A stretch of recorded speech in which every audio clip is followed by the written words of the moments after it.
বিশ্বজুড়ে আমেরিকার শপথ অনুষ্ঠান বলতে আমরা অভ্যস্ত বাইবেলের উপর হাত রেখে দায়িত্ব গ্রহণের দৃশ্যে, কিন্তু পবিত্র কোরআন শরীফের উপর হাত রেখে কোনো মেয়র শপথ নেবেন এমন দৃশ্য কি কেউ কল্পনাও করেছিলেন? হ্যাঁ, সেই ইতিহাসই গড়েছেন উগান্ডার কাম্পালায় জন্মগ্রহণ করা ভারতীয় বংশোদ্ভূত জোহরান কোয়ামে মামদানি। যুক্তরাষ্ট্রের সবচেয়ে বড় শহর নিউ ইয়র্ক সিটির মেয়র হিসেবে প্রথম মুসলিম মেয়র হওয়ার পাশাপাশি প্রজন্মের সবচেয়ে কম বয়সী মেয়র হিসেবেও নতুন এক রেকর্ড করেছেন তিনি। তবে এই শপথ শুধু দায়িত্ব গ্রহণের আনুষ্ঠানিকতা ছিল না, বরং তা পরিণত হয়েছে এক ঐতিহাসিক দৃশ্যে। কারণ শপথ গ্রহণের সময় জোহরান মামদানি পবিত্র কোরআন শরীফের উপর হাত রেখে শপথ নেন। নিউ ইয়র্ক সিটির ইতিহাসে এই প্রথম কোনো মেয়র পবিত্র এই ধর্মগ্রন্থ স্পর্শ করে দায়িত্ব গ্রহণ করলেন।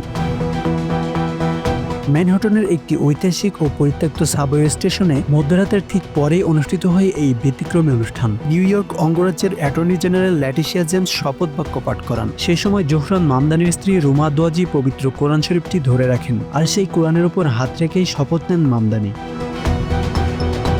জানা গেছে শপথের জন্য ব্যবহৃত পবিত্র কোরআন শরীফটি ছিল বহু পুরানো একটি কপি। এর ধর্মীয় ও ঐতিহাসিক গুরুত্ব বিবেচনা রেখেই এটি নির্বাচন করা হয়। শপথ গ্রহণের সেই মুহূর্ত সামাজিক যোগাযোগ মাধ্যমে ছড়িয়ে পড়তেই শুরু হয় ব্যাপক আলোচনা ও প্রতিক্রিয়া। যুক্তরাষ্ট্রের সবচেয়ে জনবহুল শহর নিউ ইয়র্কে মুসলিম জনগোষ্ঠীর একটি সক্রিয় উপস্থিতি রয়েছে। বিশ্লেষকদের মতে পবিত্র কোরআন শরীফ হাতে মেয়রের শপথ সেই বাস্তবতারই এক প্রতীকীর প্রকাশ।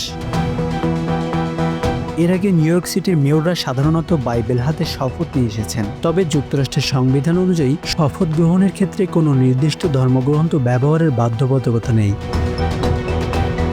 নির্বাচনী প্রচারে জীবনযাত্রার ব্যয় কমানো, জনসেবার প্রসার এবং সামাজিক সমতা নিশ্চিত করার অঙ্গীকার করেছিলেন জোহরান মামদানি। নিজের ধর্মীয় পরিচয় ও বিশ্বাস গোপন না রেখে সরাসরি মানুষের সঙ্গে সংযোগ তৈরি করেই তিনি পৌঁছে গেছেন এক ঐতিহাসিক অবস্থানে। Asanur Rahman Mithu, Bangla affairs, news desk.